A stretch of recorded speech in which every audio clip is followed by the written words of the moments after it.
Desde el año pasado, Lorena y los oyentes que están del otro lado, los docentes, que estamos tratando de coordinar este encuentro, pero él viajó a Europa en diciembre y nosotros quisimos iniciar esta temporada con su presencia. Es alguien de gran trayectoria en el ámbito educativo, es catedrático en psicología cognitiva en la Universidad Autónoma de Madrid, como también coordinador del área de Psicología del Conocimiento y Aprendizaje de Flaxo. Nos referimos a Mario Carretero. Hola Mario, Mariana Márquez y Lorena Laborato te saludan. Hola, ¿qué tal? ¿Cómo están? Buenas tardes. Un gusto encontrarlas acá y así como a las personas que nos escuchan. Gracias, es muy lindo tenerte. Y Bueno, muy amable. hablemos de tu último libro, Históricamente, de la editorial Siglo XXI. Contanos cómo surgió el libro. Bueno, el libro refleja mi trabajo junto a mi equipo de investigación, que es un equipo que tiene colaboradores tanto aquí en Argentina como en España, y el trabajo de los últimos, digamos, no sé, 10 años aproximadamente, que venimos trabajando muy, digamos, intensamente, valga la redundancia, en Sí. la mente sobre enseñanza de la historia, ¿no? Entonces refleja un poco ese trabajo, pero intentando acercar a los resultados de las investigaciones, que siempre tienen una parte árida, metodológica, etcétera, al profesional de la enseñanza y al público en general interesado en la historia, ¿no? O sea, he hecho un esfuerzo por, digamos, hacer los trabajos, digamos, accesibles y ir a las conclusiones fundamentales, a las implicaciones educativas, ¿no? O sea, no es un libro tanto, digamos, de contenido puramente investigador, sino, digamos, trata de ser accesible para todos los interesados. Y Mario, vos cuando hablas de claves para pensar y para contar otras versiones del pasado, bueno, contanos un poquito cuáles son esas claves. Sí, sí, bueno, esas claves es, en primer lugar, partir un poco de que el pasado no es un relato cerrado en ningún Ajá, caso, ¿no? sí. Es decir, de que el pasado tiene siempre interpretaciones diferentes, lo cual no quiere decir que cualquier interpretación valga, por supuesto, ¿no? Ujú. Pero que el interés por el pasado y por tanto su enseñanza en la escuela tiene que tener siempre un componente de interpretación, de debate, de diálogo, ¿no? y Sí, no, y no tanto de eso es lo que pasó, ¿no? Porque en realidad los historiadores tampoco hacen eso. Es decir, si queremos enseñar matemáticas, bueno, vamos a ver qué hacen los matemáticos. Si queremos enseñar biología, vamos a ver qué hacen los biólogos cuando investigan. Bueno, si queremos enseñar historia, vamos a ver qué hacen los historiadores cuando trabajan en su disciplina. Y no trabajan sobre relatos cerrados, ¿no? Trabajan siempre haciendo preguntas, queriendo saber digamos, cómo determinadas cosas ocurrieron o por qué otras no ocurrieron. Y muchas veces ahí, por ejemplo, empiezan a encontrarse, para ser más concreto, por ejemplo, que hay sujetos históricos de los que durante mucho tiempo, por ejemplo, nadie se ha dado cuenta que estaban, ¿no? claro. El ejemplo que pongo más al comienzo del libro, que desarrollo más, es un proyecto educativo apoyado por la Fundación Pulitzer, por el New York Times y por otros medios culturales en Estados Unidos, que ha tenido sigue teniendo mucha trascendencia en Estados Unidos, que se llama 1619, y se llama así porque en 1619 es cuando llegan los primeros barcos llamados negreros, reales esclavos, con personas evidentemente capturadas en África y que eran vendidas como esclavos Ujú. al territorio norteamericano. Los primeros que están documentados son en 1619, ¿no? Sí, Entonces, bueno, a partir de ahí, ese proyecto educativo empieza a plantear, bueno, a ver, un 30% de la población aproximadamente desde esa fecha que habitaba en Estados Unidos era esclava. claro. Estamos hablando de uno de cada tres, Sí, ¿no? sí. Entonces, pero sin embargo, ¿qué pasaba con esos esclavos? Por ejemplo, cuando la famosa independencia norteamericana, bueno, famosa digo porque la Revolución Americana, como suele decirse, es incluso anterior a la francesa, ¿no? Claro. Que marca un hito muy importante en la historia de la humanidad como la primera transformación hacia la democracia, ¿no? Ujú. Bueno, que esa gran transformación se expresa de una manera muy clara, por ejemplo, en la Constitución de Estados Unidos, que empieza diciendo, como todos sabemos, nosotros, el pueblo, ¿no? Sí, Bueno, todo viene después, ¿no? As the people, ¿no? Claro, los esclavos estaban incluidos en ese pueblo.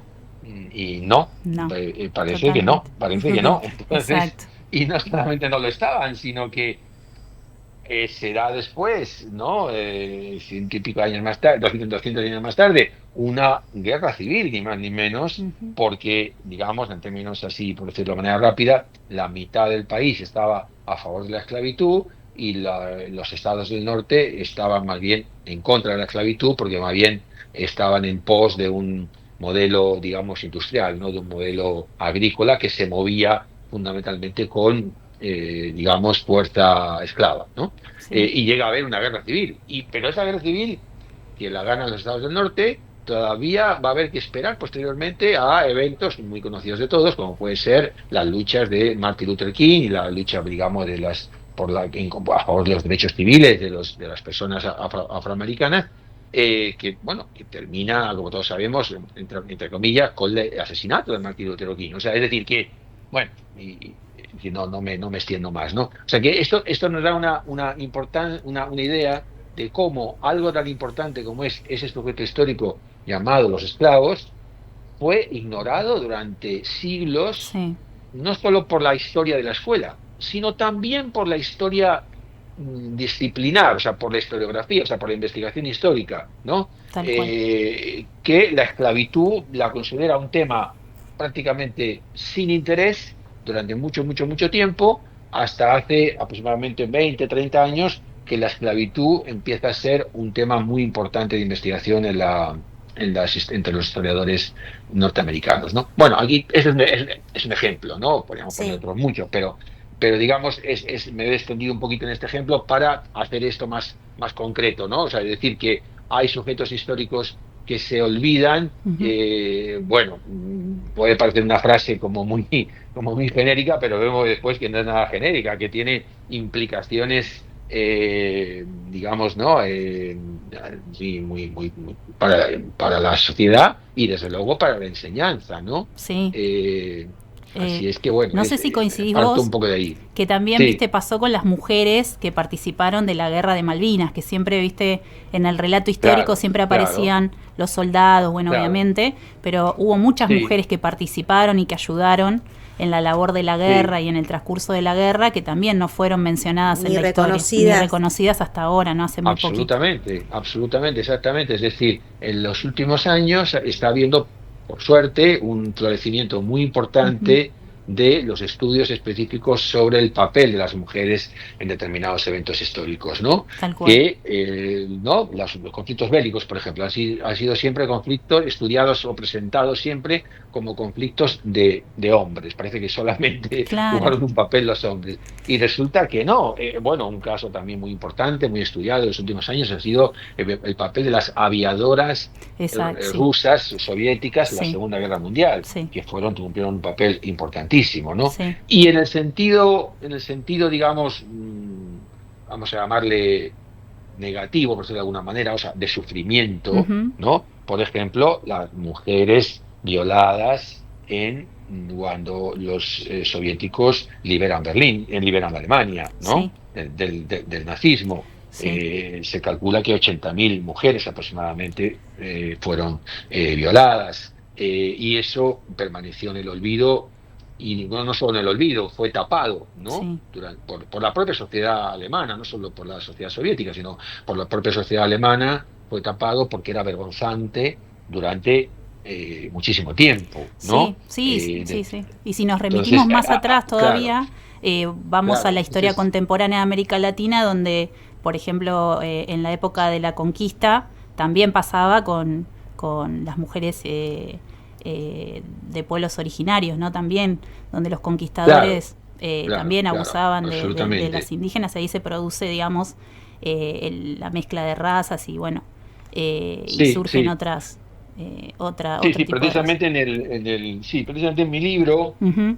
uno de los capítulos, el capítulo creo que es 3, lo estoy mirando en este momento para no equivocarme, pero no, 4, perdón, el capítulo 4 eh, em, es precisamente un capítulo sobre el uso de las imágenes, ¿no? Claro, En la enseñanza de la historia y cómo, por ejemplo, imágenes como la que estás comentando, ¿no? sí, Imágenes en las que, por ejemplo, se ve el maltrato a las personas, concretamente, por ejemplo, El abuso. a Sí, mujeres, ¿no? sí, Claro, entonces, eh, ese es un capítulo que intenta ser, como decía antes, aportar instrumentos prácticos, sí, ¿no? Es sí, sí, decir, aportar instrumentos que puedan ser útiles para el docente. Por ejemplo, uno muy importante es el que tiene que ver con cómo usar las imágenes en un aula, ¿no? Las ajá, imágenes en una clase de historia. Entonces, digamos que para ser sintético, el punto fundamental que yo intento desarrollar ahí es que a menudo la imagen se presenta como algo fosilizado, ujú, ¿no?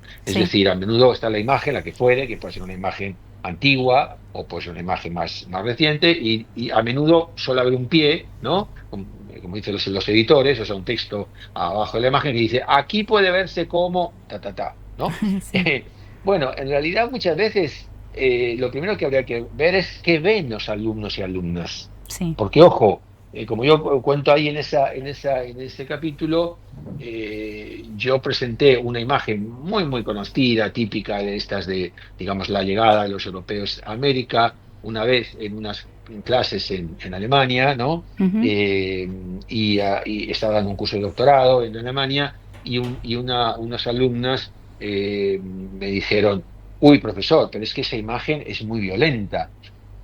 Bueno, era una imagen donde evidentemente se estaba ejerciendo la violencia, sí, pero yo confieso que nunca me he dado cuenta que la imagen, digamos, tenía tanta presencia de violencia. Yo más bien pensaba que la violencia, yo la percibía como una violencia simbólica, ¿no? ujú, Entonces una alumna me dijo, no estoy de acuerdo con usted, profesor. Esa imagen es tan violenta que mire, yo puedo ver la sangre. Y entonces me impactó tanto esa expresión porque le dije, pero ¿qué sangre? Porque yo no veo ninguna sangre. sí, Efectivamente en esa imagen no hay sangre, ¿no? Y la alumna me dijo en una frase que nunca podré olvidar, bueno, profesor, es verdad, no se ve, pero vino después, la sangre vino después, mira, ¿no? Entonces, me pareció para mí fue una experiencia de mucho, fui yo el que aprendí, ¿no? Como sea, hay que recordar como siempre que en la enseñanza aprendemos todos los que estamos, todos los de un lado y otro de la mesa del Totalmente, sí. profesor o de la profesora, Sí. ¿no? total, Uno también aprende de los alumnos, ¿no? Y entonces, yo ese día aprendí que lo que pasaba es que este estudiante era de un origen cultural más, digamos, como son los países, Alemania, no toda, pero en gran parte, los países nórdicos, etcétera, que son más de un ámbito no de origen católico, sino de origen más protestante o evangélico, como suele decirse, ¿no? ujú, Y en esos ambientes culturales, la colonización de América ha sido tradicionalmente mucho más criticada que los países de origen sí, católico, ¿no? sí, coincido, Eso quiero decir esto independientemente, no hablo no estoy hablando de las prácticas religiosas de cada uno, sino ujú, del medio cultural en que uno se ha formado, ¿no? Y entonces me di cuenta cómo efectivamente es, en primer lugar, muy útil para un profesor o una profesora partir de qué ve la alumna, el alumno en la imagen, y una vez que aparece lo que el alumno ve, puede quizás el profesor, o tiene sentido que la profesora presente qué es lo que vio el investigador, claro, y a partir de ahí discutir, digamos, las posibles lecturas que puede tener una imagen, ¿no? claro, Entonces, es decir, en definitiva, trabajar con las fuentes históricas de una manera activa, es sí, decir, no ya digo como si la fuente histórica está mostrando lo que pasó, ¿no? ujú, Sino que la fuente histórica es un instrumento que el historiador ha tomado para generar una interpretación del pasado, ¿no? Entonces, bueno, un poco lo que comentaba al comienzo de la entrevista, ¿no? bueno, Eh, sí, todo esto es re interesante lo que decís como recursos, ¿no? Esto de las fuentes históricas, el tema de las imágenes, ¿no? Ujú. ¿Qué pensás vos? Viste que esto de humanizar a los próceres, humanizar a los personajes de la historia, que es algo que, por ejemplo, acá con Felipe Pigna, por ejemplo, que es un historiador muy Sí, lo reconocido conocí, acá en sí, sí, Argentina, claro, bueno, sí, por eso, supuesto. digamos, resultó muy pedagógico para muchos docentes. Sí, claro. Me gustaría saber tu opinión al respecto. No, mi opinión va, digamos, va bastante en esa línea, ¿no? Ujú, sí, sí, me Coincido imagino. bastante. Hay ejemplos realmente, como digo, muy notorios. Es Ujú. decir, eso, todo ese aporte que, bueno, que ha hecho todos los libros muy valiosos de Felipe Piña han significado efectivamente, digamos, quitarle ese bronce, como suele decirse, ¿no? A esas figuras Tal y cual. Sí. situarlas Humanizarlas. como Claro. exactamente, humanizarlas. Humanizarlas es también a menudo presentarlas en un contexto, digamos, de conflicto, de contradicción, Sí, ¿no? sí. En mi libro, por ejemplo, yo presento el ejemplo que creo que es bastante interesante, también en la línea de lo que decíamos antes de las mujeres, eh, lo que ocurre, por ejemplo, con eh, Jefferson, presidente de Estados Unidos y Ujú. uno de los llamados padres fundadores, que su pareja era una mujer afroamericana. Claro. Y no solamente era su pareja, sino que tuvo varios hijos con ella. ¿M? Sí. Ujú. Convivía con ella. Sin embargo, obviamente esa figura no solamente no aparecía públicamente, sino que tampoco apareció durante muchísimo tiempo digamos, en la historia que recibían las personas en la escuela. Es decir, es como si Jefferson no hubiera tenido pareja, ¿no? Claro. Y ya digo, entonces, claro, posiblemente cuando nos encontramos con casos así, es decir, que humanizamos a la figura, va a ser necesario explicar por qué se han producido esos casos de borramiento, esos casos de negación, Claro. ¿no? Sí. Y ahí es donde me parece que llevamos a las alumnas, a los alumnos, a un auténtico proceso de indagación sobre el pasado, ¿no? Lleno de preguntas, de respuestas, de idas y vueltas, ¿no? Ya digo, entonces, y no a un relato como eso, como se dice, como decíamos Lineal, antes, sí. lineal, cerrado, Sí. de bronce, Sí, de ¿no? bronce. Es cuestionar. Claro, claro, es cuestionar y eso tiene una connotación también o una implicación muy importante, que es, en mi opinión, desde el punto de vista didáctico, que Ujú. es la relación tremendamente significativa entre el contenido histórico y el contenido de las ciencias sociales, Sí. ¿no? Son, y en relación con eso, con el contenido también de la memoria, ¿no? Total. O Sí. sea, memoria e historia, digamos que hasta hace 20 30 años aproximadamente, incluso en las disciplinas, digamos, de investigación, ¿no? Ujú. Eran mundos separados, ¿no? Es decir, había muchos investigadores que decían, bueno, no, la historia es una cosa que pretende investigar con objetividad qué pasó, etcétera, y la memoria es subjetiva, es individual, es otro ámbito, no se las puede mezclar, ¿no? Ujú. Bueno, eso hoy día, pues, yo creo ya muy claro para, no sé si para todas o para todos los historiadores, pero para muchos, que eso no se puede sostener así, ¿no? Es decir, que la relación intelectual entre la memoria y la historia es muy intensa. Lo cual no quiere decir que sean lo mismo, no son lo mismo. ¿M? Sí. Pero sí tienen muchas relaciones. Algunas de esas relaciones, claro, llegan al aula porque es lógico que lleguen, ¿no? Sí. Porque en el aula va a ocurrir esto que estamos diciendo, ¿no? Que la alumna, el alumno va a venir con representaciones previas, propias de su grupo social. Y esas representaciones propias de su grupo social, que es importante Claro, tenerlas en cuenta a la hora de sus enseñar. propias significaciones, Claro. ¿no? Claro, exactamente, claro. Entonces, esas tenemos que tenerlas en cuenta, como tiene en cuenta un profesor de matemáticas las creencias de los Claro. chicos sobre la suma, sobre la resta, sobre la división, o como tiene en cuenta un profesor de biología las creencias de los chicos de las chicas sobre la reproducción, sobre las Sí. infecciones, o no, ese conocimiento previo que es necesario, que muchas veces es intuitivo, ¿no? Ujú. Y que no corresponde con la ciencia,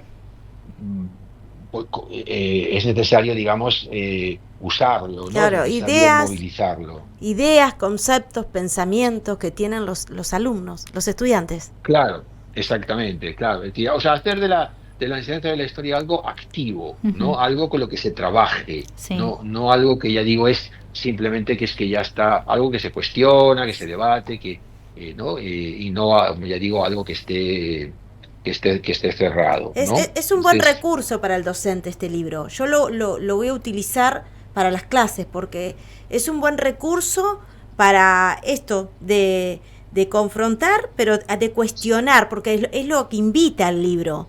Esta perspectiva crítica en relación a ciertos hechos históricos, el cuestionamiento a lo que se da por hecho y de la forma en que está contado, para mí me parece que para los oyentes que están del otro lado, los docentes, es un recurso muy valioso. ¿Vos te vas a presentar, Mario, en la Feria del Libro? bueno, no sé, no, en realidad el libro apareció a mitad del año pasado, entonces la feria más bien se presentan más, En digamos, octubre. libros que están, claro, que están saliendo ahora, ¿no? Claro. Sí. Entonces, en principio no está prevista ninguna actividad. Sí, Ah. nosotros Pero igual tuvimos... no me he comunicado todavía con Siglo XXI, no sé si ellos prevén Ajá. organizar alguna actividad, con mucho Sí, gusto voy a estar ahí o en cualquier otro ámbito, ¿no? sí. En relación con lo que decíamos antes de la importancia de esto con las ciencias sociales, Ujú. también quería señalar que el libro efectivamente intenta usar muchos ejemplos de actualidad. Ah, ¿Mm? está buenísimo. Para mostrar, uno, si me permitís, Sí. muy rápidamente, no Sí, quiero sí. abusar del tiempo, No, pero Mari. No, no. uno que para mí es importante señalar, porque tiene que ver particularmente con algo que yo escribí hace 3 4 años, pero que lo he vuelto a retomar en el libro, que es algo que tiene que ver con un señor muy, del cual estamos oyendo hablar mucho en los últimos días, que es un señor que se llama Trump, ¿no? Ah, sí, bueno. ¿Verdad? Sí. Que me imagino que la gente le Totalmente. suena, ¿no? Sí, obvio. Bueno, entonces, claro, entonces, el señor Trump, por ejemplo, insiste, y ya insistió en su primer mandato, ¿no? Que había que no solamente construir un muro para que no pasaran los inmigrantes de México y de otros países latinoamericanos a Estados Unidos, ¿no? Incluso no solo insistía en que había que construir o terminarlo de construir, porque en realidad el muro ya se había empezado a construir, ¿no? Sino que incluso tenía que pagarlo México, ¿no? O sea, es decir, todavía más irritante, digamos, ¿no? Bien, entonces yo planteo en este libro, en el penúltimo de los capítulos, por qué el señor Trump, que habla tanto de libertad, ¿no? Como otras personas que también conocemos que hablan tanto de libertad, le pareció fenomenal que cayera el muro de Berlín, y entonces el muro de Berlín estaba muy mal porque era un muro que no dejaba que la gente de Alemania Oriental se saliera de ahí, y sin embargo quiere construir uno en el sur de Estados Unidos, o sea, ¿no? O sea, Sí. es decir, Sí. es un poco contradictorio, ¿no? Sí, O sea, sí, es decir, si lo colocaba hace unos días, hacía un post hace pocos días en mi Instagram, ¿no? O sea, sí. si tanto le gusta, si no está en la libertad, ¿por qué en el caso ¿no? En un caso los muros están mal y en el otro caso los muros están bien, ¿no? Claro. Entonces, bueno, para responder a esta pregunta, es necesario recurrir a las ciencias sociales. Es decir, o sea, es un poco tipo de cosas que yo propongo en el libro, ¿no? Ujú. O sea, no podemos responder solamente bueno, el señor Trump me cae bien o me cae mal, o es desagradable o ordinario, sus expresiones, o no me gusta o me gusta. No, hay que ir a los conceptos. Si queremos que el alumno comprenda esta contradicción, que evidentemente es una gran contradicción, ¿no? Hay que ir al concepto. ¿Y cuál es el concepto? Bueno, inmigración. ¿Qué significa emigrar? ¿No? Sí. ¿Y para qué emigran las personas? ¿Y quiénes son los emigrantes? ¿No? Ujú. ¿Y cuál es la relación por ejemplo, entre delincuencia e inmigración? ¿No? Entonces resulta que tenemos investigaciones sociológicas muy consistentes, pero no de ahora, sino de hace más de 20 años, que muestran que en Estados Unidos particularmente las personas de origen latinoamericano están mucho menos, incluso digamos, de niveles económicos pobres, Ujú. están mucho menos ligadas a la delincuencia que personas de otros orígenes. Sí. ¿Por qué? Porque la cultura latinoamericana es una cultura familiar, es una cultura donde la persona no está aislada, donde la persona tiene siempre una familia a la que referirse, ¿no? A diferencia, sin embargo, por ejemplo, de la propia cultura anglosajona, donde hay mucho más una mentalidad individualista, ¿no? Entonces, el señor Trump, por ejemplo, ha sido elegido presidente de Estados Unidos con toda una campaña electoral donde sistemáticamente ha dicho que los inmigrantes son delincuentes, ¿no? Es decir, o sea, inmigrante y delincuente es lo mismo. Bueno, es importante, yo creo que podamos transmitir y compartir a las alumnas y alumnos que eso no es que estemos o no estemos de acuerdo con ello, que obviamente yo por lo menos no estoy de acuerdo, me imagino que mucha gente tampoco, sino que está científicamente comprobado por la sociología, por los estudios empíricos, por las ciencias sociales en general, que eso no es cierto, ¿no? Claro. Entonces, digamos, ahí tenemos, digamos, las ciencias sociales y por lo tanto la historia como actividad de pensamiento, como actividad de razonamiento, no solamente como actividad de posicionamiento político, ¿no? Entonces, este es un punto en el que, digamos, el que yo insisto mucho en el libro. O sea, historias para pensar, una historia para pensar. Hermoso, Mario. Hermoso. No una historia para posicionarse solamente. Sí, ¿no? me encanta o sea, cómo lo abordás y cómo lo decís, y me parece que es maravilloso tenerte en el programa. La verdad que con vos estaría hablando años, y Mari también. Gracias, nuestra lectura pendiente históricamente, por supuesto que lo vamos a tener en agenda nosotras porque nos encanta. Te seguimos hace mucho y la verdad que te admiramos un montón y te agradecemos profundamente estar en el programa, que sé que sos una persona ocupada, que tenés tus cosas y que viajaste. Y aún así te hiciste un ratito para estar acá en Asuntos. Ojalá que en algún momento te podamos tener en el piso. Ojalá. Cuando queráis, con mucho gusto. Bueno, yo a disposición. Tengo mis viajes, efectivamente, ahora un par de semanas voy a España y luego voy a Japón a dar una conferencia, pero por lo demás luego vuelvo, luego a mediados de mayo estoy de vuelta acá, o sea que con mucho gusto cuando digáis. Bueno, lo coordinamos seguramente. Gracias, Mario, por estar. Te mandamos un abrazo muy grande y mucho éxito en este 2025 Igualmente. Con todo lo que emprendas. Abrazo. Bueno, gracias, muy amables. Un abrazo. Hasta Saludos luego. A todos. Saludos. Chao. Bueno, y pasó por Asuntos Docentes Mario Carretero, investigador, catedrático y escritor, presentando su libro Históricamente.